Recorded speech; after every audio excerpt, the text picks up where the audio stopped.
Hello everyone, Jai Hind. Just checking whether I'm live or not. Just give me a second. I'm just checking. Jai Hind everyone. Jai Hind. Good evening. Jai Hind. Good evening. Checking whether I'm live. Yes, I'm live. Good evening. How are you? How are you doing? How are you doing?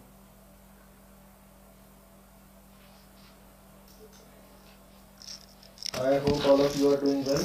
Am I audible and visible? Am I audible and visible?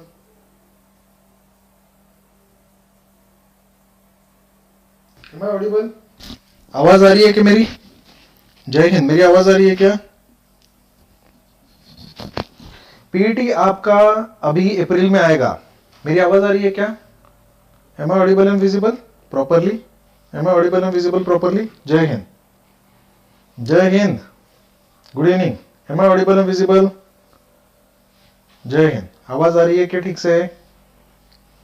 Yes, good good good. Final year paper दिसंबर 2021 में होगा. इस साल apply कर सकते हो. Yes Ujjwal, you can apply. अगस्त में एग्जामिनेशन होगा. रिजल्ट आते आते मतलब एग्जाम का रिजल्ट आते आते अक्टूबर नवंबर हो जाएगा और पीटी आते आते जनवरी हो जाएगा. So you can apply and you should apply. You can and you should apply.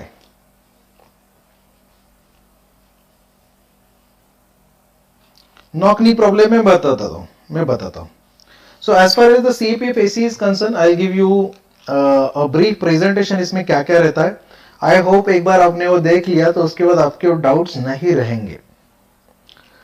So let me start with the presentation, क्योंकि ये सभी डाउट्स क्लियर करने में बाद में आपको मदद करेगा. This will help you in clearing all the doubts. So let us start with PET medical and physical examination. We are also starting a new batch on Unacademy platform for CAPF AC 2021. This batch is exclusive plus CAPF assistant commandant batch. इसमें paper 1 और paper 2 शुरू हो जाएगा और नया वाला जो batch है अभी 1 फरवरी से शुरू हो रहा है. New batch we are starting from 1 फरवरी.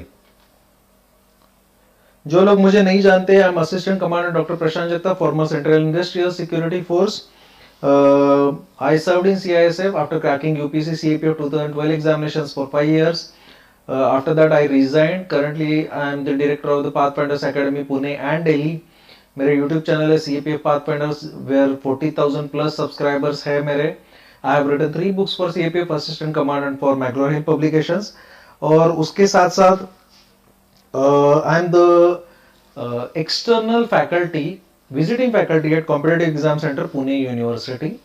और मेरे पाथफाइंडर्स एकेडमी से 2018 में 120 सिलेक्शंस हो चुके हैं. This is about the life of CAPF. But what we are going to discuss today is mainly about the physical standards, physical efficiency test and medical standard test. Those candidates, आप लोग का भी अभी result आ जाएगा. Those candidates who are declared qualified in the written examination, आपको physical standard PS, physical efficiency test PET and medical standard test MST, ये तीनों के लिए बुलाया जाएगा. तो आपको फिजिकल इफिशिएंसी टेस्ट के लिए भी बुलाया जाएगा. अब इसमें रहता क्या है, फिजिकल इफिशिएंसी टेस्ट भी बताता हूं. पीईटी के लिए आपको कुछ क्राइटेरिया है. ये कब होगा, इस साल का रिजल्ट आने का चांसेस है फर्स्ट वीक ऑफ फरवरी में. फरवरी पहले हफ्ते में रिजल्ट आ जाएगा. इसके बाद आपके पास 4-5 दिन बाद आपका जो डिटेल एप्लीकेशन फॉर्म भरने वाला लिंक है वो लाइव हो जाएगा. यूपीएससी की वेबसाइट पे रिजल्ट आएगा और रिजल्ट बाय नेम आएगा कि किसने किसने क्वालिफाई किया है, by name and by roll number. तो आपको गारंटीडली पता चलेगा आपने एग्जाम क्रैक किया है कि नहीं किया है. अभी इसमें स्पेकुलेशन में मत जाइए कि कट ऑफ कितना जाएगा कितना नहीं जाएगा. अभी ये सब चीजें मैटर नहीं करता है. लेकिन जैसे ही रिजल्ट आ जाएगा you will still have around 40 to 45 days for the preparation of the PET. जो लोग के मार्क्स ऑलरेडी अच्छे हैं, they are already preparing for the PET, लेकिन बाद में आप डेडिकेटेड प्रिपरेशन करना शुरू कर दो. सो जब भी रिजल्ट आ जाएगा पीईटी का तैयारी करना शुरू कर दो. और PET, as far as the PET is concern, उसके पहले आपको डिटेल एप्लीकेशन फॉर्म भरना है. वो कैसे भरना है, उसमें क्या भरना है, वो इंटरव्यू से रिलेटेड इसका इंपॉर्टेंस क्या है, ये सब कुछ मैं बाद में आपको बता दूंगा, क्योंकि ये सभी चीजें बहुत ही ज्यादा मैटर करता है। ये सब चीजें मैं आपको बाद में बता दूंगा। ये सभी चीजें बताने के लिए कुछ कुछ चीजें जरूरी भी है। कुछ कुछ चीजें जरूरी है, जैसे कि कुछ चीजें कैसे जरूरी है, जैसे कि आप अभी जब एग्जाम के लिए, पीईटी के लिए तैयारी करने के लिए जाओगे, उसमें जो डीएफ है that is very very very important. अभी पीईटी में होता क्या है, पीईटी का आपका तैयारी नहीं रहता है, 40 दिन है, आप इंजरी करने के लिए जाते हो। So briefly I will explain how the process works. जैसे ही रिजल्ट आ जाएगा 3-4 दिन में आपका लिंक एक्टिवेट हो जाएगा, जिसमें आपको डिटेल एप्लीकेशन फॉर्म भरना है। उसके लिए लगभग आपको 10 दिन मिलते हैं। 10 दिन के बाद आपके डिटेल एप्लीकेशन फॉर्म में कुछ डॉक्यूमेंट्स होने चाहिए, जैसे आपका कास्ट सर्टिफिकेट है, ईडब्ल्यूएस का सर्टिफिकेट है, 10वीं का मार्कशीट है, 12वीं का मार्कशीट है, मतलब सर्टिफिकेट्स है, ग्रेजुएशन के सर्टिफिकेट्स है, आपके कास्ट और बाकी जो भी डॉक्यूमेंट्स आपने डाले हैं वो डॉक्यूमेंट्स आपके लिखना जरूरी है। अगर आपके पास कोई डॉक्यूमेंट नहीं है तो भी चल जाएगा, कोई दिक्कत नहीं है, कोई डॉक्यूमेंट नहीं रहने से भी चल जाएगा, उसमें इतना बड़ा प्रॉब्लम नहीं आता है, उसमें इतना बड़ा प्रॉब्लम नहीं आता है, कुछ डॉक्यूमेंट नहीं रहने से भी चल सकता है। तो जो डॉक्यूमेंट्स नहीं रहेंगे, आप जब पीईटी के लिए जाओगे तो जैसे डीएफ सबमिट करोगे, आपने जो एग्जाम सेंटर दिया है, जहां से एग्जाम दिया है, वो सेंटर के बेसिस पे आपको पीईटी के लिए बुलाया जाएगा। वो एग्जाम के सेंटर के बेसिस पे आपको पीईटी के लिए बुलाया जाएगा। जो सेंटर आपका आएगा वहां पे आपके डेट्स बाद में आएंगे। बाद में मतलब कब, लगभग आप डीएफ भरने के बाद लगभग 15 से 20 दिनों में जो भी नोडल एजेंसी डिक्लेयर होगा, नोडल एजेंसी के थ्रू आपको ईमेल आ जाएगा और उसके वेबसाइट पे भी आपको रजिस्ट्रेशन करने के लिए बोल देंगे, जहां पे जाके आपको डिटेल इंफॉर्मेशन मिल जाएगा कि आपका पीईटी कब आ रहा है। अप्रोक्सीमेटली 45 डेज से लेके 2 महीने में आपका पीईटी का डेट आएगा रिजल्ट डिक्लेयर होने के बाद। मतलब अगर 5 तारीख को आपका रिजल्ट डिक्लेयर हो गया तो आपका पीईटी 20 मार्च से लेके 1 अप्रैल तक आ सकता है। 1 अप्रैल के आसपास आने के चांसेस है, आपका पीईटी अप्रैल में आने के ज्यादा चांसेस है। ये पीईटी क्या होता है, जो सेंटर में आपको बुलाया गया उस दिन आपके 3 एग्जामिनेशंस होते हैं। One is physical examination, another is PET या फिर फिजिकल इफिशियंसी टेस्ट, और तीसरा चीज है मेडिकल एग्जामिनेशन। अभी मैं सब कुछ बताते जाता हूं उसमें क्या क्या होता है। फिजिकल स्टैंडर्ड्स, सो सबसे पहले जब आप एंट्री करोगे, सबसे पहले तो आपका फिजिकल स्टैंडर्ड टेस्ट होता है। फिजिकल स्टैंडर्ड टेस्ट में होता क्या है कि उन्होंने जो क्राइटेरिया दिए हैं वो फिजिकल स्टैंडर्ड में आप बैठते हो क्या, असिस्टेंट कमांडेंट के नोटिफिकेशन में दे चुके हैं। अभी what are the physical standard require, सबसे पहले आपको इकट्ठा किया जाएगा, रोल नंबर के हिसाब से आपको बुलाया जाएगा। रोल नंबर के हिसाब से बुला के पहले आपके डॉक्यूमेंट ठीक से है कि नहीं चेक किया जाएगा। आपका हॉल टिकट है क्या, आपने जो ओरिजिनल आईडी दिया था वो है क्या, आपने फोटो लाया क्या, फिर आपके डॉक्यूमेंट जो भी है वो लिए जाएंगे। डॉक्यूमेंट का एक कॉपी उनके पास लिया जाएगा, आपका साइन वाइन होगा। आपका आइडेंटिटी कंफर्म होने के बाद आपको फिजिकल स्टैंडर्ड्स के लिए बुलाया जाएगा। अभी ये फिजिकल स्टैंडर्ड्स वगैरह ये कंडक्ट कौन करता है, it is conducted by board, it is a PET board. अभी बोर्ड है मतलब एक आदमी उसमें रह नहीं सकता, देयर आर 3 पीपल, 3 लोग रहते हैं, कम से कम कमांडेंट रैंक के रहते हैं तीनों लोग। Commandant is equivalent to colonel, आप गैजेटेड ऑफिसर हो, आपको छोटे रैंक के ऑफिसर्स नहीं, 3 लोग रहते हैं, तीनों अलग अलग फोर्सेस से रहते हैं। Am I clear? उसमें जो सीनियर मोस्ट रहता है आपके बोर्ड का चेयरमैन रहता है, और ये डिसीजन डेमोक्रेटिकली लिए जाते हैं, मतलब मेजोरिटी से डिसीजन लिया जाता है। सबसे पहले ये बोर्ड के सामने आपका होगा फिजिकल एग्जामिनेशन। फिजिकल एग्जामिनेशन में क्या क्या होता है, फिजिकल एग्जामिनेशन में सबसे पहले आपका होता है, just give me a second, physical examination में आपका सबसे पहले होता है हाइट और वेट। लेकिन यहां पे ये लेवल में आपका वेट मैटर नहीं करता, सबसे पहले आपका होता है हाइट और वेट। सबसे पहले आपका होता है हाइट और वेट। अभी आपका हाइट और वेट मैटर नहीं करता, लेकिन आपका हाइट मैटर करता है। सबसे पहले आपका जो हाइट और वेट गिना जाएगा,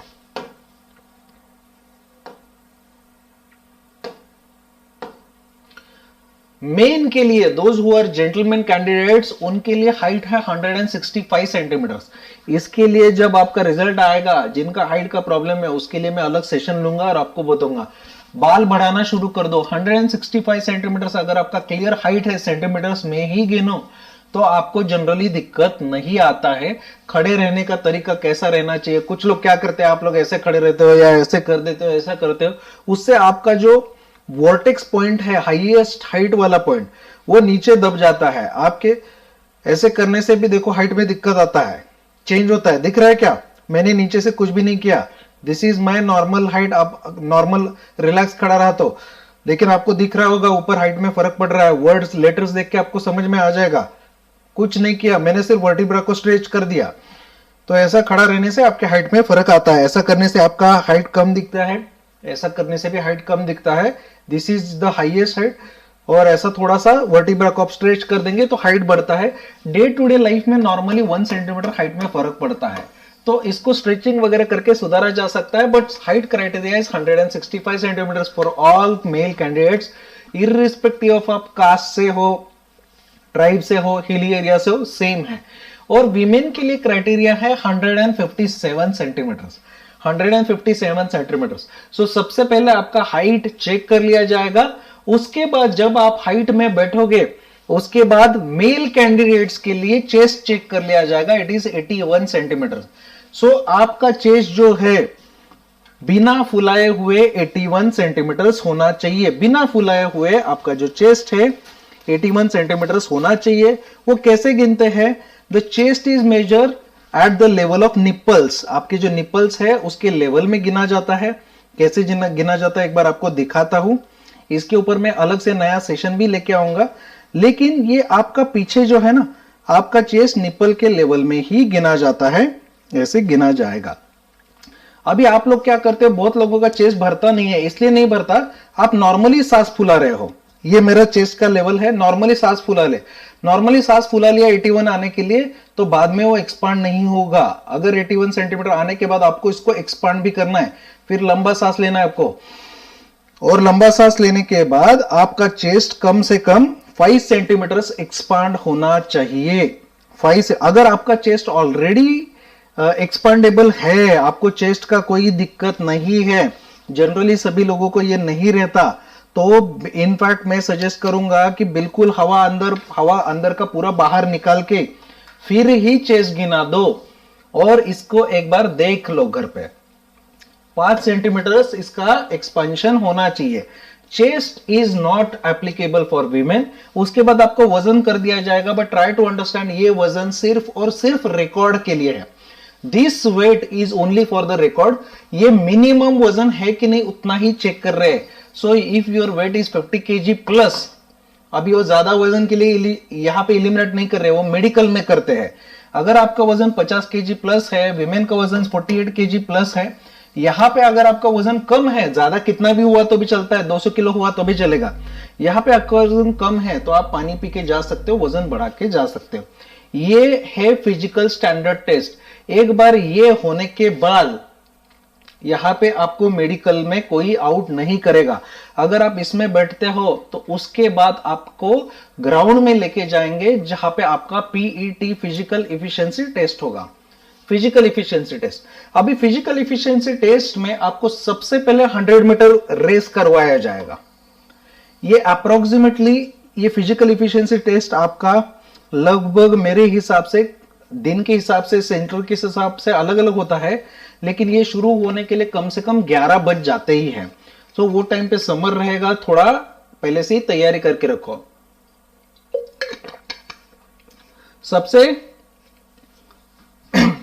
पहले क्या हो जाएगा, सबसे पहले फिजिकल इफिशिएंसी टेस्ट में 100 मीटर रेस के लिए आपको बुलाया जाएगा। दोनों ग्राउंड आजू बाजू में ही रहते हैं। 100 मीटर रेस को मेल कैंडिडेट्स को 16 सेकंड में कंप्लीट करना है। ये 16 सेकंड 17 से 18 तक जनरली चलते हैं।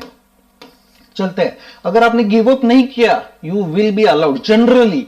इसका मतलब है करेंगे ऐसा जरूरत नहीं है, वो उनका दयालुपन है, वो करके देंगे, लेकिन कोशिश करो, छोड़ नहीं दिया तुमने भागना और दौड़ रहे हो जनरली, क्योंकि वो टाइमर जो है generally what happens, generally timer दबाते दबाते उतना टाइम 1 आध सेकंड निकल जाता है शुरू करते करते रेस 1 आध सेकंड। सो 1 आध सेकंड का एडवांटेज रहता है 16 सेकंड में, लेकिन करने का कोशिश करो, हो जाता है।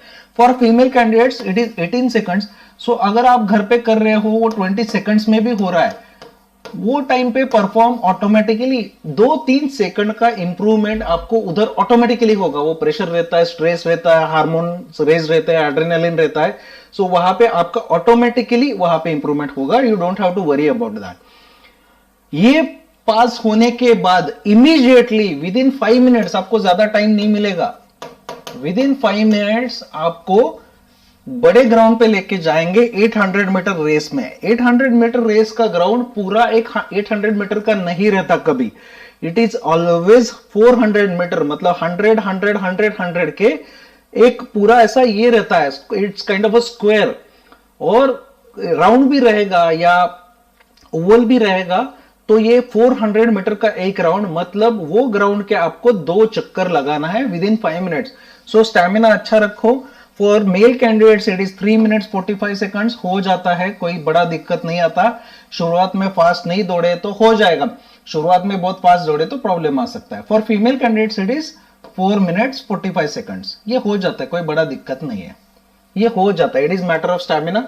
स्टैमिना बिल्डअप करना, जैसे रिजल्ट आता है या अभी से आप स्टैमिना बिल्डअप करना शुरू कर दो। स्टैमिना ही नहीं रहेगा तो बहुत बड़ा प्रॉब्लम है। स्टैमिना के लिए धीरे धीरे ही सही, लेकिन दौड़ना शुरू कर दो, धीरे धीरे सही दौड़ना शुरू कर दो। दौड़ोगे ही नहीं अभी से तो स्टैमिना बिल्डअप होने का चांसेस बहुत कम है। इसके बाद आपका होता है, अगर ये पास होने के बाद आपका होता है लॉन्ग जंप। लॉन्ग जंप के लिए 3 चांसेस दिए जाते हैं, एंड लॉन्ग जंप एक ऐसा इवेंट है, ये 3 चांसेस में सबसे ज्यादा लोग लॉन्ग जंप में फेल होते हैं। लॉन्ग जंप टेक्निक का खेल है। लॉन्ग जंप मतलब तुम्हारा स्टैमिना, पैर का स्ट्रेंथ, थाइस कितने बड़े हैं, उसका कुछ लेना देना नहीं है। Long jump is mainly about technique. It is very easy. I will conduct another special video on this कि लॉन्ग जंप कैसे मारा जाता है। लॉन्ग जंप में आपका जो प्रोजेक्टाइल है 45 डिग्री से होना चाहिए। आपका बॉडी और पैर दोनों साथ में जाना चाहिए, नहीं तो आप क्या करते हो, या तो बॉडी आगे जाता है, पैर पीछे चिपक जाते हैं, या फिर पैर आगे जाता है, फिर आप ऐसे पीछे गिरते हो और टच करते हो। दूसरा, लॉन्ग जंप में एक रूल रहता है, you can not touch the starting line. Starting line को टच नहीं करना। फाउल इसलिए होता है आप स्टार्टिंग लाइन को टच करते हो, लाइन से पहले ही जंप करना है, आप कंफ्यूज हो जाते हो। लेकिन लॉन्ग जंप का शुरुआत में प्रैक्टिस बिल्कुल मत करो। अभी लॉन्ग जंप का बिना स्टैमिना का प्रैक्टिस किया, you are very much prone to injury. दूसरा, लॉन्ग जंप का प्रैक्टिस नरम मिट्टी में ही करो, नहीं तो लिगामेंट जिस दिन गया उस दिन के बाद तुम ये आर्म फोर्सेस में आना भूल जाओ, तुम कभी ये नौकरी कर नहीं पाओगे। लोगों के 2-2 साल चले गए हैं। सो लॉन्ग जंप का प्रैक्टिस अभी नहीं करना है। जिस दिन पीटी आ रहा है उसके 10 से 15 दिन पहले सिर्फ लॉन्ग जंप करना है, क्योंकि लॉन्ग जंप के लिए तुम्हें चाहिए मसल पावर, कोऑर्डिनेशन, और वो मसल पावर करने के लिए तुम्हें पहले से ही रनिंग में होना पड़ेगा। तुम्हारी बॉडी ऑलरेडी पहले रेडी होना चाहिए। Long jump is mainly about technique rather than practice. Practice करने का लॉन्ग जंप का जरूरत ही नहीं है। 1-2 बार प्रैक्टिस कर लिया, आ रहा है छोड़ दो, इतना टेंशन मत लो, आ जाता है। For male candidates it is 3.5 meters, for female candidates 3 meters, वो हो जाता है, ठीक है ना। उसके बाद शॉर्ट पुट है। शॉर्ट पुट का भी कैसे रहता है, शॉर्ट पुट का एक ग्राउंड रहता है और ये ऐसे रहता है, और तुम्हें यहां से थ्रो करना है। लेकिन जब भी थ्रो कर दिया वो बहुत आराम से जाता है, it is only for male candidates. जब थ्रो कर दिया, you should never cross ground from this side, बिल्कुल टच नहीं करना, आपको हमेशा इधर से ही वापस आना है। यहां से चलेगी इट इज अ फाउल, और यहां पे दूसरा चांस नहीं मिलेगा। सो इसके ऊपर भी मैं अलग से एक सेशन लेके आऊंगा। गोला बहुत ही भारी नहीं रहता, आराम से निकल जाता है। 4.5 मीटर हर किसी का जाता है, कोई टेंशन नहीं, उससे ज्यादा ही जाता है। प्रॉब्लम क्या है, तुम लोग टेनिस बॉल की तरह ऐसे फेंकने का कोशिश करोगे ना, वो उस कभी नहीं जाएगा, वो तो हम लोग का बाप भी नहीं फेंक जा पाएगा। तुम ऐसे बॉलिंग की तरह फेंकने के लिए जाओगे, नहीं जाएगा, it is way too heavy. 7.5 kilo का गोला है, इतना आसानी से नहीं जाता है। तो उसको फेंकने का तरीका है, उंगलियों से मत फेंको, उसको सॉलिड पकड़ना है, यहां से भी पाम से भी सपोर्ट करना है, शोल्डर टाइट होना चाहिए, आपका एल्बो टाइट होना चाहिए, रिस्ट टाइट होना चाहिए, और उसको ऐसे फेंका जाता है। कोई दिक्कत नहीं, आराम से जाता है। 45 डिग्री प्रोजेक्टाइल में भेजा, आप उंगलियों से या रिस्ट से या हाथ से नहीं फेंकना है। हम लोग थाई का ताकत यूज करते हैं और सभी जगह से स्ट्रेंथ लगाना है। शोल्डर चेस्ट से भी स्ट्रेंथ लगाना है, इधर से भी लगाना है, इधर से भी, और एंड तक पुश करते रहना है। सिर्फ उंगलियों से ताकत लगाओगे, उधर के उधर गिर जाएगा, फेल हो जाओगे। ये बहुत ही आसान है, कोई दिक्कत नहीं। फ्लैट नहीं फेंकना, उसको ऊपर फेंकना है। इसका अलग से वीडियो लेके आ जाऊंगा। एक बार ये हो गया, इसमें जब पास हो जाएंगे तो आपको ब्रेक दिया जाएगा थोड़ा, 5, 10, 15, 20 मिनट का। आप थोड़ा बहुत खाना वाना खा सकते हो। उसके बाद आपका शुरू हो जाएगा मेडिकल। अभी मेडिकल में क्या क्या चेक किया जाता है? एक है चश्मा, जो सबसे ज्यादा डाउट रहता है। तो चश्मे का कैसा रहता है? चश्मे में जब डिस्टेंस विजन है, इनको करेक्टेड विजन, मतलब चश्मा पहनने के बाद तुम्हें क्या दिखता है उसमें इंटरेस्ट है। बिना चश्मे का तुम्हें कितना दिखता है कितना नहीं दिखता, उनको लेना देना नहीं है।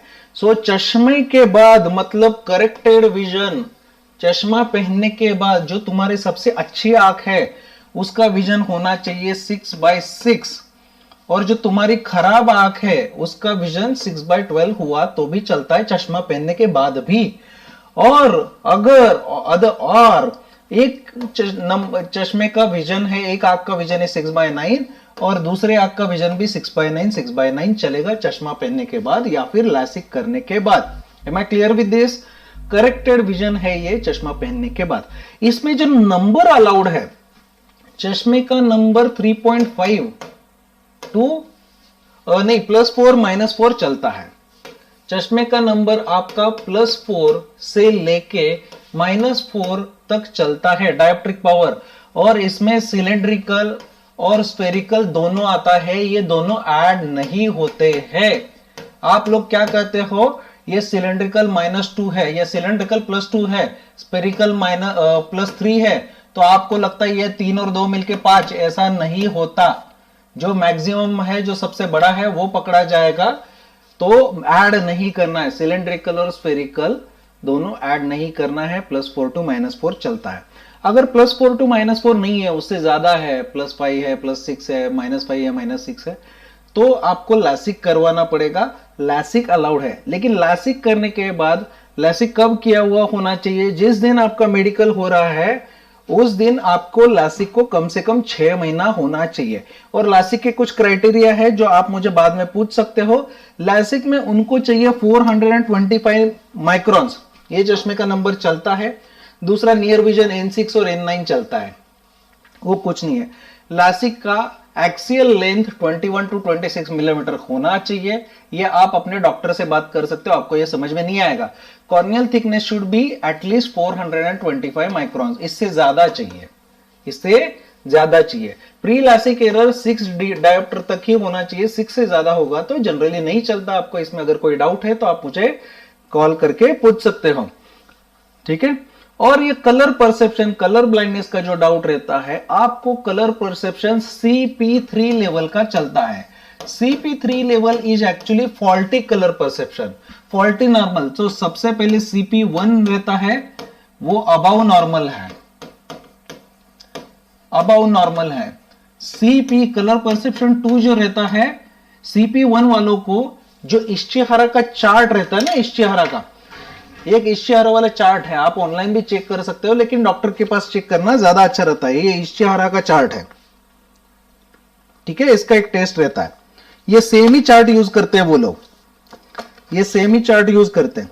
तो इसमें कुछ नंबर दिए रहते हैं, तो जिसको सभी के सभी दिखते हैं उसका क्या होता है, अबव नॉर्मल रहता है। CP2 मतलब क्या है, नॉर्मल। CP2 मतलब नॉर्मल। और CP3 मतलब कुछ स्लाइड्स मिस रीड कर रहे हो, 8 की जगह पे 3, 3 की जगह पे 8, 5 की जगह पे 3 ऐसा दिखता है। CP3 इज फॉल्टी नॉर्मल, ये चल जाता है। सो CP3 लेवल तक आपको अलाउड है, लेकिन CP4 है तो आपको मेजर कलर ब्लाइंडनेस है, it is not allowed and it is not treatable, it is a genetic disorder. CP4 से नीचे अलाउड नहीं है, ठीक है, अलाउड नहीं है। लैसिक का गैप हमेशा ही आपका 6 महीने से ज्यादा रहना चाहिए। दूसरा इसमें आता है carrying angle. Carrying angle should not be more than 15 degrees for male candidates and should not be more than 20 degrees for female. अभी कैरिंग एंगल रहता क्या है, इधर देखो, ये जो मेरा हाथ है, ये नॉर्मली जब मैंने ऐसा कर दिया, सो you can see the angle between this part and this part. ये जो फोरआर्म है ये आगे चला जाता है, आउटवर्ड जाता है। This angle is known as, ये जो एंगल है, this angle is known as carrying angle. ये रेंज है 15 डिग्री सेल्सियस तक थोड़ा आउटवर्ड्स डायरेक्टेड हाथ चलेंगे मेल के लिए, 20 डिग्री सेल्सियस तक फीमेल में चलेंगे, फीमेल में कैरिंग एंगल बड़ा रहता है। लेकिन पिछले साल तक कैरिंग एंगल में रिव्यू मेडिकल तो मिला, लेकिन परमानेंट रिजेक्शन नहीं हुआ है, so you do not have to worry much about it. इसके बाद है ईयर्स, कान में कोई डेफनेस नहीं होना चाहिए, लेकिन कान का जनरली सर्जरी वर्जरी हुआ है, होल हुआ है, टिम्पैनोप्लास्टी किया है तो चलता है, परसिस्टेंट ईयर डिस्चार्ज नहीं होना चाहिए, लेकिन डेफनेस नहीं होना चाहिए सर्जरी करने के बाद। उसके बाद और कोई कंडीशन नहीं होना चाहिए, एट्रेसिया वगैरह ये आपके लिए इंपॉर्टेंट नहीं है। कोई टिनिटस मतलब कान में से कंटिन्यूसली टू ऐसा साउंड आता है तो वो नहीं चलता है, या फिर वर्टिगो आपको चक्कर आता है वो नहीं चलता है, लेकिन वो बताने के ऊपर डिपेंडेंट है, वो डायग्नोज नहीं कर सकते। As far as nose is concern, आपको डिविएटेड नेजल सेप्टम मतलब नाक के बीच में ये जो सेप्टम है ये टेढ़ा मेढ़ा नहीं होना चाहिए। तो लेकिन ये क्या है, ये माइल्ड चलता है, mild is accepted everywhere, try to understand, it is always a range. लेकिन सीवियरली डिविएटेड नेजल सेप्टम है तो आपको क्या करना पड़ेगा, it is a temporary rejection, आपको सर्जरी करके आना पड़ेगा। सो सर्जरी करने के बाद they will allow you. Atrophic rhinitis, tubercular ulcerations या फिर क्रोनिक साइनोसाइटिस, उनको क्रोनिक साइनोसाइटिस समझेगा नहीं, देखने से कुछ नहीं समझता, आपको आप अगर बताओगे तो ही उनको समझ में आएगा। लेकिन this is not a cause of permanent rejection because it can be treated. Neck जो है, गला जो है, यहाँ पे कोई भी लिम्फ नोड बहुत इनलार्ज नहीं होने चाहिए, थायराइड इनलार्ज नहीं होना चाहिए जैसे गॉइटर, या फिर और कोई स्वेलिंग टीबी वगैरह का नहीं होना चाहिए, जिसके वजह से गले में ऐसा मूवमेंट करने के लिए कोई भी दिक्कत आ जाता है। अगर मूवमेंट करने में कोई दिक्कत नहीं है, छोटा मोटा है, चल जाएगा, जो ट्रीटेबल है ट्रीटमेंट करने के बाद चल जाएगा। फिर उसके बाद दांत का, बहुत लोगों का दांत का डाउट है, आपके मुंह में सफिशिएंट दांत होने चाहिए। सफिशिएंट मतलब कितना नहीं बोला, जिससे काम चल जाएगा। सो 13-14 दांत होने से भी काम चल जाएगा। और ये साउंड दांत बोले, इफिशिएंट, आपको चबाना आना चाहिए। And candidate should not have severe pyorrhea. Pyorrhea मतलब आपके जो गम्स है ना उसमें पस हुआ है, ये नहीं होना चाहिए। इसका मतलब है आपके जो टेढ़े मेढ़े दांत है चलेंगे, आपके दांत टूटे हुए हैं चलेगा, आपके कुछ दांत गायब है चलेगा, आपके कुछ दांत सड़े हुए हैं चलेगा, लेकिन ट्रीटमेंट करा लो। There is no permanent rejection. यहां पे डेंटल पॉइंट का कुछ सीन नहीं है। अगर आप ट्रीटमेंट कराते हो तो ट्रीटमेंट कराने के बाद ये सब कुछ चलेगा। उसके बाद है वेनरल डिसीजेस। वेनरल डिसीज मतलब simply STD, sexually transmitted diseases. आपके जो इनर ऑर्गन है, प्राइवेट ऑर्गन है, वहां पे कोई भी डिसीज नहीं होना चाहिए। वहां पे आपको नंगा करके चेक करने वाले हैं वो, तो वहां पे डिसीज नहीं होना चाहिए। उसका ट्रीटमेंट कर दिया तो चलता है। प्रीवियसली डिसीज हुआ, उनको उससे कुछ लेना देना नहीं है। एक्टिव साइंस नहीं होने चाहिए, अभी नहीं होना चाहिए, जैसे गोनरिया हो या और कोई भी हो, एक्टिव साइंस नहीं होना चाहिए। उसके बाद स्किन डिसीज में क्रोनिक स्किन डिसीज नहीं होना चाहिए, जैसे कि लेप्रोसी है, क्रोनिक डर्मेटाइटिस है, या एक्सटेंसिव पिटीरियासिस वेसिकुलर मतलब आपके स्किन के ऊपर पैचेस आ रहे हैं, कोई भी सोराइसिस है, या सिस्टमेटिक लूपस एरिथेमेटस। लेकिन स्किन के अगर आप ट्रीटमेंट ले रहे हो इसमें से बहुत सारी चीजें पता ही नहीं चलेंगी, and they are not even bothered about skin disease much as long as they are not permanent and they are not affecting your ability to perform in the field। ठीक है, तो स्किन में कुछ चीजें चल जाती है।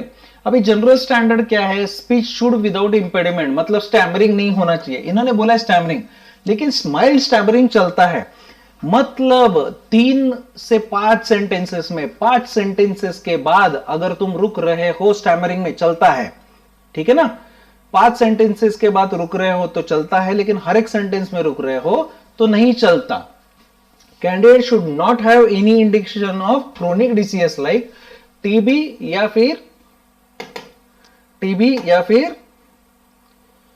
एनी टाइप ऑफ आर्थराइटिस, लेकिन आर्थराइटिस बाहर से दिखता नहीं है। हाई ब्लड प्रेशर चेक किया जाता है, तुम्हारा ब्लड प्रेशर 140 प्लस नहीं होना चाहिए। सो अगर है तो आप अभी से ट्रीटमेंट ले सकते हो, शायद वहां पे पता नहीं चलेगा।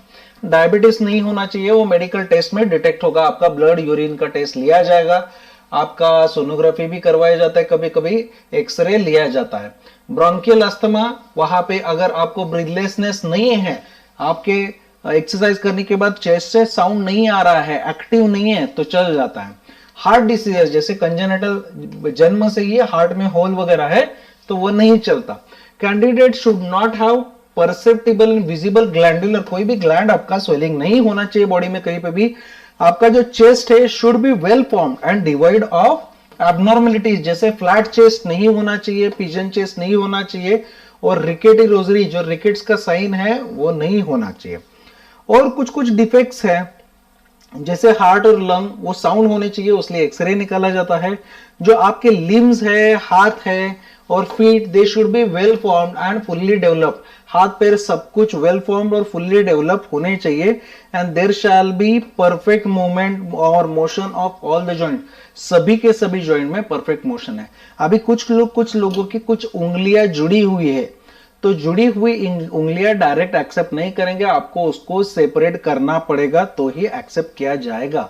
कुछ लोगों की उंगलियां टूटी हुई है, कोई तो मामले में अगर आपकी पूरी उंगली गायब है या फिर उंगली का कुछ ऊपर का पार्ट टूटा हुआ है, लेकिन अगर बोन टूटा हुआ है और वो जॉइंट अवेलेबल ही नहीं है, तो आपको शायद रिजेक्शन हो सकता है। लेकिन थोड़ा सा पार्ट ऊपर का सिर्फ टिश्यू गया है, नाखून गया है, तो ये रिजेक्शन नहीं है। They should not have any old और माल यूनाइटेड फ्रैक्चर, फ्रैक्चर हुए हैं, ठीक से जुड़ गए तो कोई दिक्कत नहीं, लेकिन ठीक से नहीं जुड़े हुए, टेढ़ा मेढ़ा बोन जुड़ गया, तो वो एक्सेप्ट नहीं किया जाता है।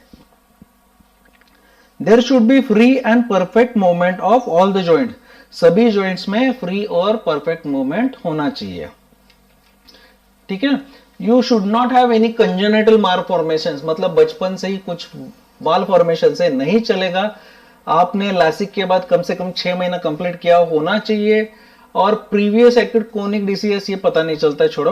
Candidate should not have no disease of the genital urinary tract, मतलब आपके प्राइवेट पार्ट्स में कोई एक्टिव इन्फेक्शन या डिसीज नहीं होना चाहिए, but it is just a temporary rejection. आपका कोई इनग्वाइनल, मतलब जो मेल कैंडिडेट्स है उनके यहाँ पे इनग्वाइनल मतलब ये रीजन, प्राइवेट पार्ट वाला रीजन, वहां पे कोई स्वेलिंग या फिर स्क्रॉटल सैग जो है जिसके अंदर टेस्टिकल्स रहते हैं, उसका कोई स्वेलिंग नहीं होना चाहिए, एनी टाइप ऑफ हार्निया नहीं होना चाहिए। लेकिन हार्निया, उनको हार्निया से लेना देना नहीं है। अगर आपका ट्रीटमेंट चल रहा है देन यू आर एक्सेप्टेबल, आपने ट्रीटमेंट कर लिया तो चल जाएगा। जैसे कुछ लोगों का ऐसा रहता है कि उनके बॉडी में उनकी चेस्ट जो मेल बूब्स की तरह डेवलप होते हैं, फीमेल के ब्रेस्ट की तरह या मेल ब्रेस्ट की तरह डेवलप हो जाते हैं, उसका भी ट्रीटमेंट कराने से चल जाता है। हार्निया का, इनग्वाइनल का, स्क्रोटम का टेस्टिंग कराने से, ट्रीटमेंट कराने से चल जाएगा। ठीक है ना, चल जाएगा। और and for the male candidates दोनों के दोनों टेस्टिकल्स होने चाहिए स्क्रोटम में, नॉर्मल साइज के होने चाहिए। लेकिन अगर एक स्क्रोटम में टेस्टिकल नहीं है, उसको चैलेंज किया जा सकता है, लेकिन आपको कोर्ट में जाना पड़ेगा। अगर ऐसा किसी का कंडीशन है, पोस्ट मिलने का गारंटेड चांस है, तो कोर्ट में जाके इसके साथ कैसे लड़ा जाता है मैं बताता हूं। पिछले 2 साल में हम लोग यूपीसी के साथ 2 केसेस जीत चुके हैं। The candidates must not have knock knees, knock knee नहीं होना चाहिए। अभी नॉकनी क्या रहता है वो बताता हूं आपको। नॉकनी नहीं होना चाहिए, लेकिन नॉकनी क्या है, 5 सेंटीमीटर से ज्यादा रहेगा तो ही नहीं चलेगा, मैं बताता हूं। और फ्लैट फुट नहीं होना चाहिए, लेकिन आप ऐसा पैर के ऊपर खड़े होने के बाद अगर आर्चेस आते हैं तो चल जाएगा। वेरिकोज वेन्स नहीं होना चाहिए, लेकिन ट्रीटमेंट चल रहा है तो शायद आपको एक्सेप्ट कर लिया जा सकता है। एंड मेंटल और ये सब कुछ अच्छा होना चाहिए। बाकी आपको टैकीकार्डिया, मतलब आपका हार्ट रेट 100 से ज्यादा नहीं होना चाहिए, 100 से ज्यादा नहीं होना चाहिए नॉर्मली। या फिर ब्रैडीकार्डिया, मतलब 50 से कम आपका हार्ट रेट नहीं होना चाहिए। Candidate should not suffer from hernia, कोई हार्निया या फिर हीमोरॉइड्स मतलब पाइल्स जो है उससे नहीं होना चाहिए। या फिर आप जो फिशर है वो नहीं होना चाहिए। लेकिन पाइल्स का अगर आपका ट्रीटमेंट चल रहा है और आपने सर्जरी कराया है तो ये चल जाएगा। As far as the tattoo is concern, India में अभी टैटू अलाउ कर दिया है, लेकिन टैटू कितना होना चाहिए? 1/4 से कम होना चाहिए, वो पर्टिकुलर पार्ट से ज्यादा, एल्बो और हैंड ऑफ द बॉडी। लेकिन टैटू कहां पे अलाउड है? Left, as far as the hands are concern left में अलाउड है। आप राइट साइड से सैल्यूट करते हो, आप जो सैल्यूट करते हो you salute from the right side, तो ये राइट हैंड में कोई भी टैटू नहीं चलेगा। अगर है तो आपको निकालना पड़ेगा।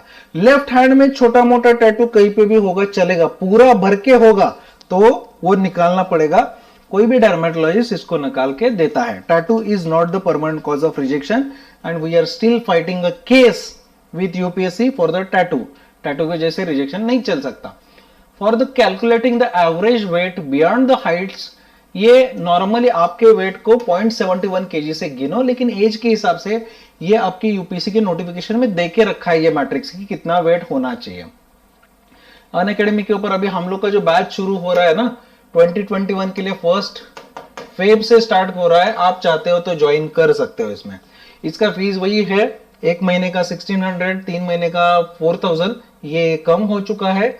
You can use the referral code आपके जो स्क्रीन में आ रहा है प्रशांत YT10, ये जुलाई एंड तक चलेगा। प्रशांत YT PRSHANT YT10 जो आपको 10% ऑफ दे देगा। वहां पे मैं पेपर 2 पढ़ाता हूं, ठीक है, ये जो दिख रहा है वो,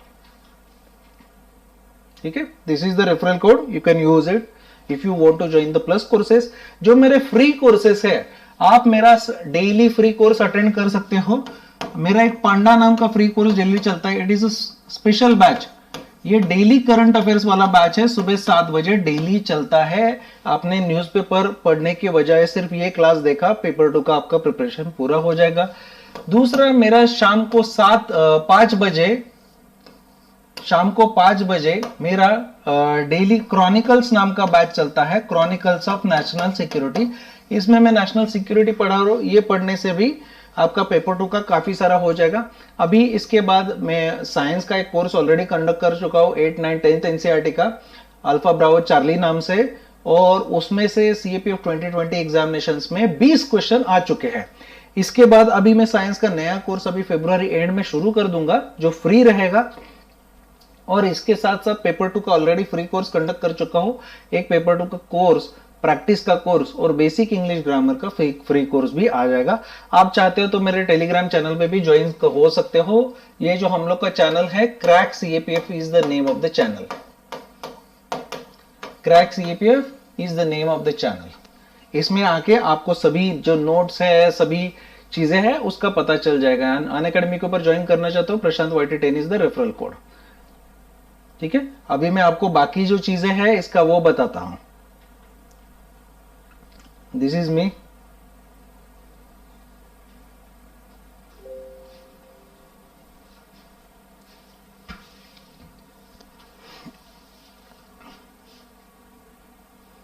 अनअकैडमी के ऊपर जाने से आपको कोर्स लेना है तो unacademy.com पे चले जाइए।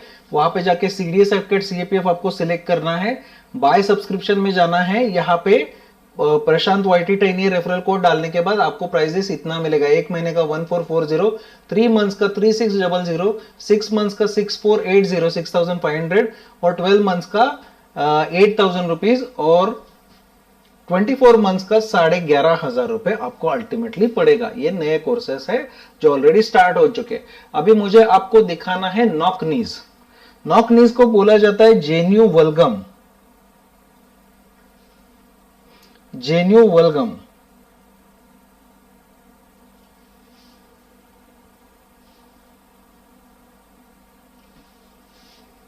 अब ये क्या रहता है मैं आपको दिखाता हूं।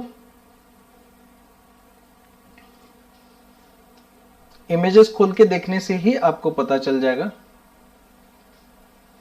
सो I hope you can see this is what is knock knee. Knock knee मतलब आपका जो घुटना है,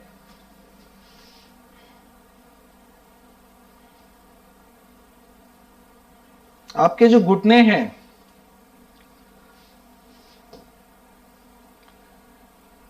ये बो नी है, ये नॉक नी है।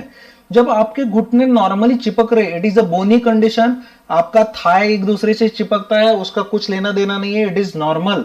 आपके घुटने जब स्लाइटली एक दूसरे को चिपकते हैं तो ये जो मीडियल कोंडाइल्स है इनके बीच का डिस्टेंस जो है ना ये 5 सेंटीमीटर से कम होना चाहिए। जबरदस्ती चिपका के नहीं, स्लाइटली चिपकाने के बाद बोनी पार्ट, तो इनके बीच का डिस्टेंस 5 सेंटीमीटर से कम होना चाहिए। ये माइल्ड नॉक नी है, ये चल जाएगा। दिस इज नॉर्मल लेग, ये चल जाएगा। और जो बो नी है इसके बीच में 5 सेंटीमीटर का जो डिस्टेंस है वो चल जाता है, ठीक है ना। नॉक नीज में ये दोनों के बीच का डिस्टेंस 5 सेंटीमीटर से कम होना चाहिए। नॉक नी ट्रीट करने के कुछ तरीके हैं, जैसे कि आप घुटनों के बीच में पिलो वगैरह रख के इसको टाई करके आप थोड़ा सा प्रैक्टिस कर सकते हो, उससे भी नॉक नी थोड़ा बहुत कवर किया जा सकता है, लेकिन पूरा कवर करना बहुत ही मुश्किल है। ये नॉक नी है, ये बोनी है। इसके साथ साथ मैं आपको ये भी दिखाता हूं कि कैरिंग एंगल क्या है।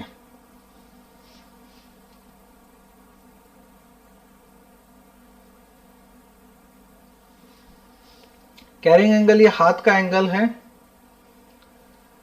कैरिंग एंगल ये हाथ का एंगल है। एक बार देख लो इसको, लोड हो रहा है।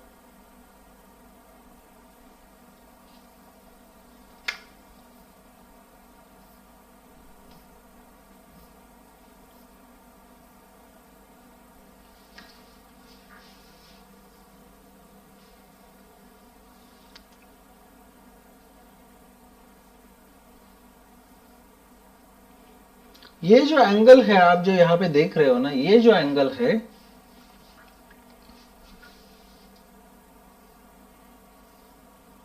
ये देखो, ये जो एंगल है ये कैरिंग एंगल ज्यादा है। ये जो एंगल है यहां से लेके यहां तक, ये अगर 20 डिग्री से मेल कैंडिडेट्स के लिए 15 डिग्री से ज्यादा है, ये नॉर्मल है, ये कम है। तो फीमेल कैंडिडेट्स के लिए 20 डिग्री तक अलाउड है, मेल कैंडिडेट्स के लिए 15 डिग्री तक। लेकिन पिछले साल रिव्यू मेडिकल में सबको अलाउ कर दिया था, रिव्यू मेडिकल में सबको अलाउ कर दिया था।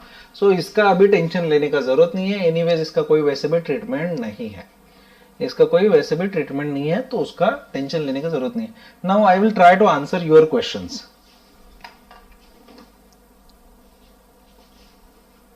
आई will try to answer your questions. Knock knee का प्रॉब्लम बता दिया मैंने। I am answering your questions. Put your questions into question box, comment में। जय हिंद, जय हिंद।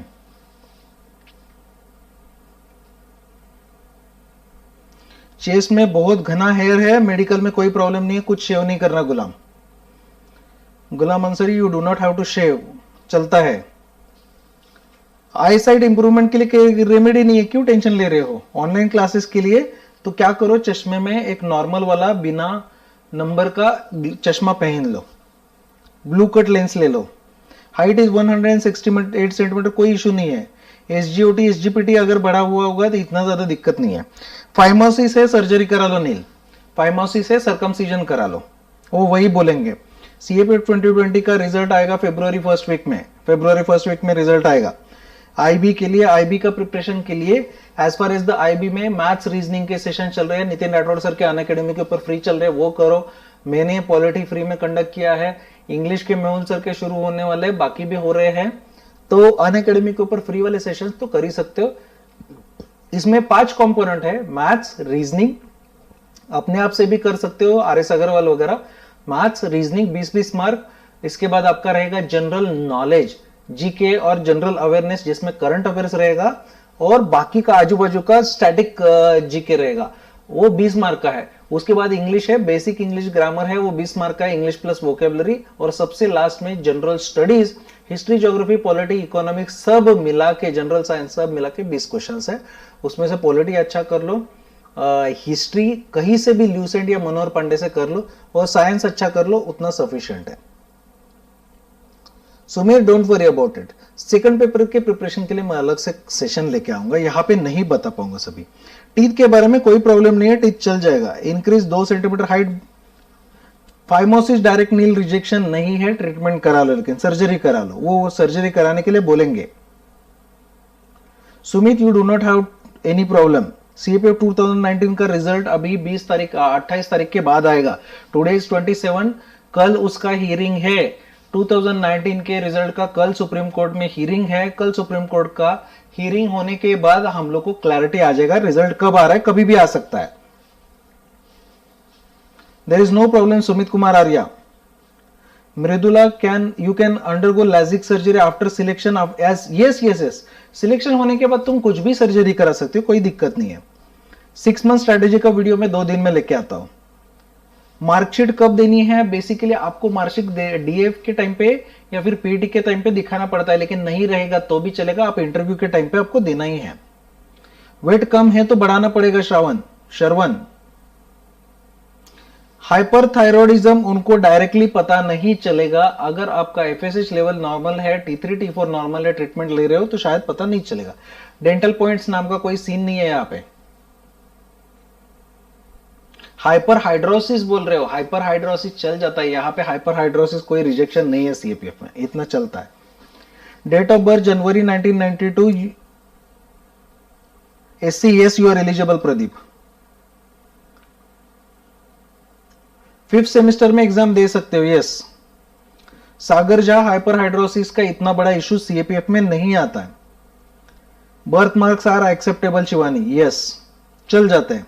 हाइपर एक्सटेंशन कोई चेक नहीं करता, वो हाइपर एक्सटेंशन तुम्हारे करने के ऊपर है ना, क्यों कर रहे हो। उसको जॉइंट लैक्सिटी बोलता है। हाइपर एक्सटेंशन करने का ही नहीं, उनको दिखाने का ही नहीं चलता है। टेस्ट कुछ नहीं कराना है। आप चाहते हो तो एक बार जनरल मेडिकल चेकअप ये सब लेके जाके गवर्नमेंट हॉस्पिटल में करा सकते हो, लेकिन जरूरत नहीं है। हेयर परमानेंटली किए रिमूव नहीं हो सकते क्या? हो सकते हैं, करो। अनिल, फाइमोसिस नील सर्जरी करा लो डॉक्टर से बात करके, नहीं तो अगर जरूरत पड़ता है तो, अगर मैन्युअली हो सकता है तो करने के लिए बोल लो। 2 सेंटीमीटर विक्रम हाइट बढ़ाने के लिए तुम्हें काफी चीजें करनी पड़ेंगी, स्ट्रेचिंग वेचिंग करना पड़ेगा। Thank you Ankit. फीमेल का वेट 46 सेंटीमीटर 46 केजी होना चाहिए मिनिमम। पाइल्स का सर्जरी या फिर ट्रीटमेंट करा लो, चल जाएगा। फिर पिंपल्स का कुछ प्रॉब्लम नहीं है पलाश। फाइमोसिस अगर सर्जरी नहीं करवाया तो कैसे करेंगे सर्जरी? अभी करो या बाद में करो। गायनेकोमास्टिया का ट्रीटमेंट करवा लो, आपको जो डॉक्टर है कुछ दवाइयां दे देगा जिससे गायनेकोमास्टिया कम हो जाएगा। नॉक नी चेक कैसे करना है? आपके नी सामने लेके खड़ा, मैं उसका एक अलग हाथ से हैंडीकैम का वीडियो बनाता हूं। नॉक नीज में आपके घुटने जब भी एक दूसरे को चेक होते हैं ना, सीधा खड़ा रहना है। जब थोड़ा सा टच होता है तो आपके एडियो के बीच में, अभी तो दिखाया कितना डिस्टेंस आता है वो मेजर करने का।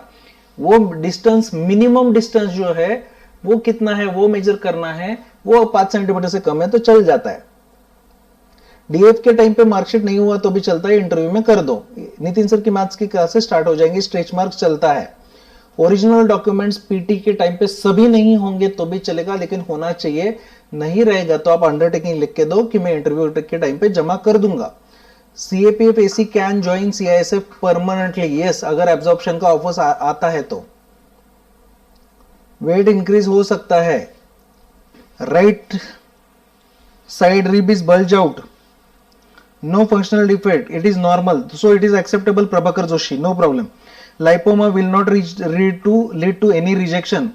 वेट का इतना बड़ा इफेक्ट नहीं है। वेट ज्यादा है तो कम कर दो, वेट रिलैक्सेशन आपको 3 से 4 किलो तक मिल जाएगा। फनेश्वर, अभी तैयारी करना शुरू कर दो। डीएफ के टाइम पे मार्कशीट नहीं होगा तो चलता है। शर्मा जी, आपको अंडरटेकिंग लिख के देना पड़ेगा जो बाद में दे सकते हो। अंडरटेकिंग लिख के देना पड़ेगा, बस आपको अंडरटेकिंग लिख के देना पड़ेगा। वेट अफेक्ट नहीं करेगा, लेकिन वेट कम करना ही पड़ेगा ना। गुलाम, डॉक्यूमेंट वेरिफिकेशन बेसिकली डीएफ के टाइम पे भी ये इसमें भी होता है, पीटी के टाइम पे, लेकिन वहां पे कुछ डॉक्यूमेंट शॉर्टेज रहेगा। आप अंडरटेकिंग लिख के दे सकते हो, आप उनको बता सकते हो मैं ट्रेनिंग के इंटरव्यू के टाइम पे दे सकता हूं। Yes, KT ABCDF, you can join CBI permanently if given the permission by both departments. Interview तक मार्कशीट नहीं मिला तो प्रॉब्लम आ जाएगा निखिल। वो अलाउ करेंगे नहीं करेंगे बता नहीं सकता। सीआईएसएफ के लिए पहले 50 में आना पड़ेगा। I -3.75 4 चलेगा। गेमिंग वर्ल्ड, आपके नाम तो ऐसे लगा दो, पता तो चले क्या बोलना है। चलेगा, गेमिंग वर्ल्ड आके चलेगा नंबर, अपीयरिंग थर्ड ईयर चलेगा। चेस्ट साइज कुछ नहीं है, चेस्ट में 81 सेंटीमीटर्स नॉर्मल होना चाहिए, 81 centimeters for male candidates and 5 centimeters. इसका एक मैं बहुत डिटेल वीडियो लेके आऊंगा। आई -3.4 चलेगा। घुटना और एडी दोनों टच करता है तो नॉर्मल है, घुटना और एडी दोनों टच करता है तो नॉर्मल है ना, उसमें क्या है रिजेक्ट होने जैसा। 6/9 eyesight is fine. Priyanka it is fine. अप्रैल में आएगा न्यू पोस्ट, यस गुलशन 15 अप्रैल को नया नोटिफिकेशन आएगा 2021 का, 300 प्लस सीट होने की अपेक्षा है। घुटना और एडी दोनों टच होते हैं तो सुमित चलता है। सीडीएस में हाइपरहाइड्रोसिस में might create problem Sagar, but CAPF में इतना प्रॉब्लम नहीं है। 6 मंथ प्रिपरेशन वीडियो सुजीत में लेके आऊंगा 2-3 दिन में। तुषार वाघमारे सीआरपीएफ के लिए रैंक तुम्हें लाना पड़ेगा 150 से 200 तक। English speaking is not necessary interview में, इंटरव्यू आप हिंदी में भी दे सकते हो।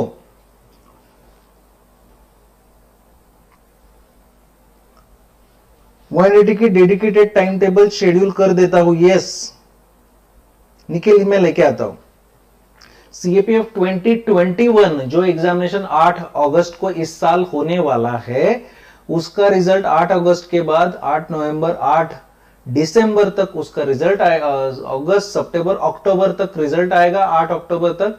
8 अक्टूबर या फिर जनरली 3 महीने में आता था, 8 नवंबर तक आ जाएगा। उसके बाद 2 महीने में मतलब दिसंबर या फिर जनवरी में इसका पीटी हो सकता है। आफ्टर रिजल्ट, जिस दिन रिजल्ट डिक्लेयर हो जाएगा उसके बाद कम से कम 45 दिन, ज्यादा कितना भी हो सकता है, कम से कम 45 दिन आपको मिलता है रिजल्ट डिक्लेयर होने के बाद। बीएसएफ के लिए 150 to 200। 6 मंथ प्रिपरेशन का सुजीत राय वीडियो बनाता हूं। अगर आप पहले एक ऑर्गेनाइजेशन में हो, वहां से दूसरे ऑर्गेनाइजेशन में डेपुटेशन में चले गए, उधर ही चले गए, आपको कोई ट्रेनिंग कॉस्ट देना नहीं पड़ता। आप स्टेट गवर्नमेंट में भी सिमिलर रैंक में चले गए, आपको ट्रेनिंग कॉस्ट देना नहीं पड़ता है, ट्रेनिंग कॉस्ट देना नहीं पड़ता है। वेट इंक्रीज नहीं हुआ तो श्रावण करो इंक्रीज। रोड पे रनिंग किया तो लिगामेंट को प्रॉब्लम आती है, इसीलिए मिट्टी के इस पे रनिंग करो, रोड पे ज्यादा मत करो। लेकिन नॉर्मली अगर आदत है तो कोई प्रॉब्लम नहीं है। NCC benefit C certificate interview में फायदा होगा। आईटीबीपी के लिए 100 to 200 रैंक चल जाएगा। ये सुजीत राय में बनाता हूं। एसएसबी के लिए आपको पहले टॉप 100 में आना पड़ेगा। रोड पे रनिंग किया, अचानक से किया, आपको आदत नहीं है तो लिगामेंट के ऊपर स्प्रेन आता है पहले, इसीलिए क्या करो, आदत कर लो अगर आदत होता है तो, नहीं तो अदरवाइज चल जाएगा। अगर आपको पहले से ही आदत है तो प्रॉब्लम नहीं आएगा। रोड पे रनिंग के लिए आदत होना बहुत जरूरी है।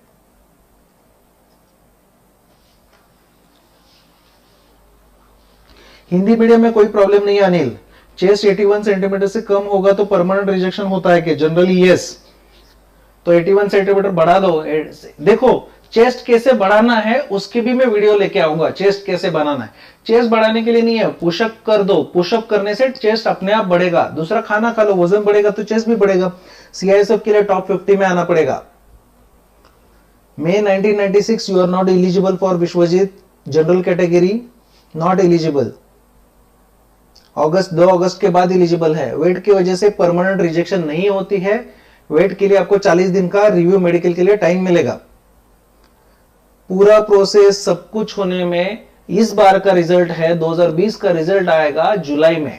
जुलाई में रिजल्ट आएगा और जो एग्जाम तुम अगर इस अगस्त में देने वाले 8 अगस्त, अगले साल जुलाई में रिजल्ट आएगा। जिस दिन रिजल्ट आता है उसके जनरली 1.5 से 2 महीने में आपका फोर्स एलोकेशन होता है, और जब भी आपका फोर्स एलोकेशन हो जाएगा उसके 1.5 से 2 महीने में, मतलब जनरली 3 से 4 महीने में आपका ट्रेनिंग स्टार्ट हो जाता है। इंटरव्यू में कोई क्वालिफाइड मार्क्स नहीं है, इंटरव्यू में कोई ग्रेजुएशन में मार्क्स नहीं है। एनसीईआरटी से कुछ भी समझ में नहीं आता है अनिल, एनसीईआरटी तो करना पड़ेगा, उसके बिना नहीं चलेगा। लास्ट रैंक होगा फाइनल मेरिट लिस्ट में, आईटीबीपी मिल जाएगा राहुल, यस तुमने जो पहला प्रेफरेंस दिया है मिल जाएगा मोस्टली। ग्रेड 1 वेरिकोसिल, अभिषेक ट्रीटमेंट करा लो। 1999, अरे अमित यार बहुत सारे अटेम्प्ट है। Yes 1999 SC category you are eligible. How to check distance between knock knees में उसको वीडियो बना के लेके आता हूं, डोंट वरी। अरे हाँ, ज्वाइन थ्रू सीआईएसएफ परमानेंट, वो पहले डेपुटेशन पे ही जाओगे, डायरेक्टली ज्वाइन नहीं कर सकते केटीएबीसीडीएफ। तुम डायरेक्टली सीबीआई में नहीं जा सकते, तुम सीआईएसएफ में असिस्टेंट कमांडर बन गए, उसके बाद तुम जाओगे डेपुटेशन पे। डेपुटेशन में सर्व करने के बाद वो टाइम पे आपको वो डिपार्टमेंट ऑफर देगा परमानेंट ज्वाइन करने के लिए।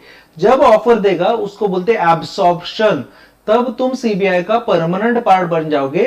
तुम अभी सीआईएसएफ का पार्ट नहीं बनोगे, इसको एब्सॉर्प्शन बोलते हैं। लेकिन पहले डायरेक्टली उसमें ही जाओगे, डेपुटेशन में जाओगे। जब तुम उधर जाओगे तब तुम्हें कुछ करने का जरूरत नहीं है, ट्रेनिंग कॉस्ट नहीं देना। 1995 ओबीसी और एलिजिबल, ये मत पूछो, तुम लोगों को पता है एलिजिबिलिटी। वो ओवरवेट एज रिलैक्सेशन मृदुला 2 से 3 केजी चलता है। बीएसएफ के लिए 200 rank. 2020 exam results are not released, वो तो अभी फरवरी में फर्स्ट वीक में आएंगे। 2018 का ट्रेनिंग स्टार्ट हो गया ना, कब का? सबका स्टार्ट हो गया ट्रेनिंग अमित, किसी का नहीं बचा। अरे खत्म होने के लिए आया, अभी अगले महीने ट्रेनिंग खत्म हो जाएगा कुछ लोगों का।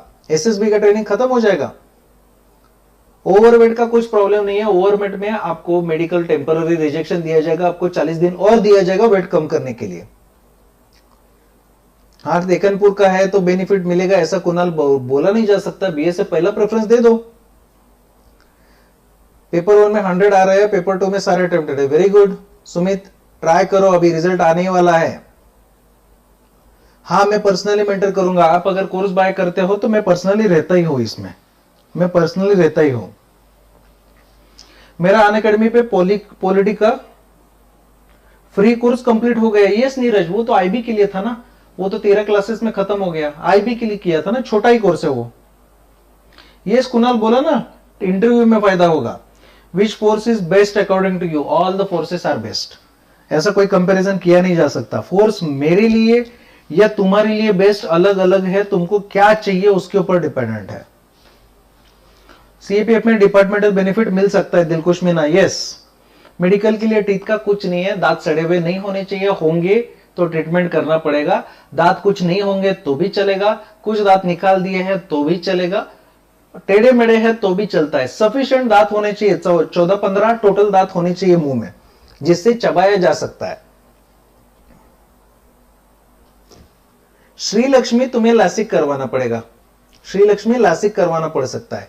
लेकिन अगर Shri Lakshmi Shailesh, if your vision with this spec 4.5D power, उसकी जगह पे एक बार उनको बता के देखो, रादर देन 4.5D जो है एक चश्मे का, suppose it is of your left eye, so ask them to try for the lens which is 4 dioptric in power, try with the 4 dioptric power, and if your vision is still 1/12 and another eye's vision with 3.75 is still 1/6, it is acceptable. palm sweating का कोई cure नहीं है, हो जाएगा, don't worry. Glasses allowed है, yes. 180 days का dedicated time table निकालता हूं त्रिपाठी जी, कोई टेंशन मत लो। क्वेश्चंस रिपीट होता है, थोड़ा बहुत क्वेश्चन रिपीट होता है। पेपर में 200 मार्क का नहीं है ना केटीएबीसीडीएफ, पेपर 2 में एनसीईआरटी से मार्क नहीं है। As far as the paper 1 is concern, NCERT से you can easily score 100+ marks. IB के लिए ल्यूसेंट जीके हाँ काफी है, जीके के लिए। नॉकनी मैंने हीरामन बता दिया है, सेशन फिर से देखो, मैंने बता दिया है। नॉकनी के लिए आप खड़े हो जाओ, आपका घुटना, आपके नीज जब एक दूसरे से टच होते, स्लाइटली टच होते, knees means bony part, once it starts touching, stop naturally in that position and try to measure the distance between the innermost parts of your ankle, जहां पे एक बोनी प्रोमिनेंस ऐसे अंदर आता है, उसके बीच में डिस्टेंस मेजर करो। if this distance is less than 5 centimeters you are okay, if it is more than 5 centimeters you might have some problem. 2020 expected result date I cannot say, but first week of February, first week of February Aditya, ठीक है, first week of February. तुम लोग चले गए comment कहीं पे तो।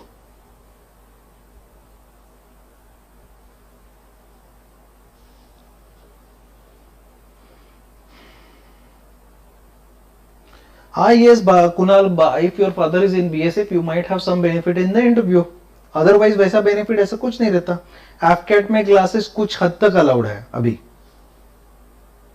पहले पेपर 1 चेक होता है, पहले पेपर 1 चेक होता है। फ्रंट टीथ पर कैप चढ़ी हुआ चलता है, अगर आपके दांत पे कैप लगा हुआ होता है ना, चलता है, नो प्रॉब्लम। डिग्री कब तक चेक करनी है? डीएफ के टाइम पे, डीएफ के टाइम पे डिग्री वो मांगते हैं, नहीं भी रहेगा तो भी चलता है, डोंट वरी। पैर पे टाका लगाए 3 साल गया, कुछ प्रॉब्लम नहीं है गुलशन, डोंट वरी। डिग्रीज डीएफ पे मांगते नहीं होगा तो भी चलेगा। विकास 192 ST अभी होने का काफी ज्यादा चांस है, पेपर 2 के ऊपर डिपेंडेंट है, अभी तैयारी करते रहो। 6 मंथ्स का कोर्स बाय करते हैं, पुराने कोर्सेज की वीडियो बिल्कुल देख सकते हैं शर्मा जी। 6 मंथ्स का कोर्स बाय किया तो जो पुराने वीडियोस है वो भी आप देख सकते हो, you can watch all the previous videos, no problem.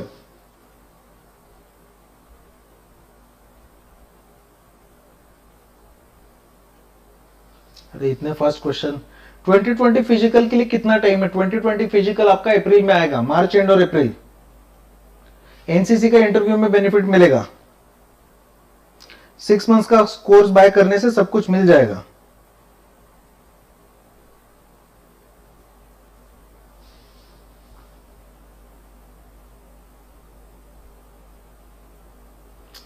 ऐसा कुछ नहीं है, लो कट ऑफ ऐसा कुछ नहीं है, सभी लोगों में सीआईएसएफ और एसएसबी का कट ऑफ ज्यादा लगता है। जॉ खींच के मार के चल जाएगा, no worry. OBC 120 is a good score. 6 power है, लासिक सर्जरी करवा लो, यस। हैविंग डैड्स बिजनेस, वो आंसर मैं ब्लेंडर बता दूंगा, इंटरव्यू वाले आंसर बता दूंगा। हिंदी में बैच मोस्ट प्रोबेबली मार्च में आएगा।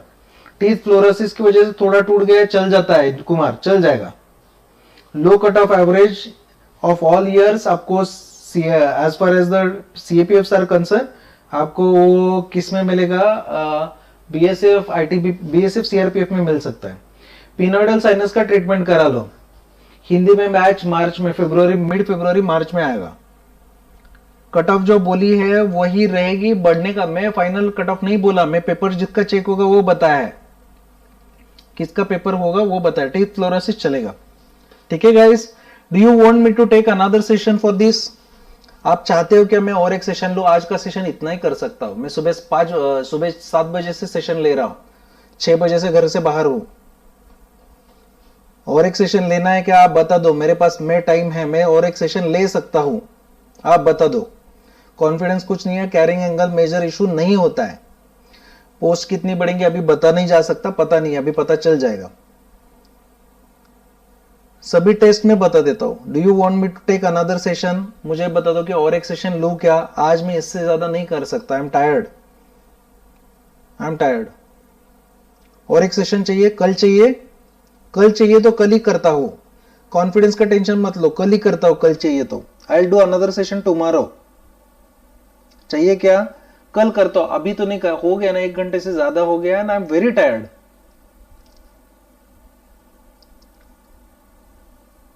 ठीक है ना, कल करता हूं, कल पक्का, कल शाम को 9 बजे, tomorrow same time 9 PM, tomorrow same time, okay. चलो बाय, कल मिलते हैं, टुमारो सेम टाइम, बाय, जय हिंद। Tomorrow same time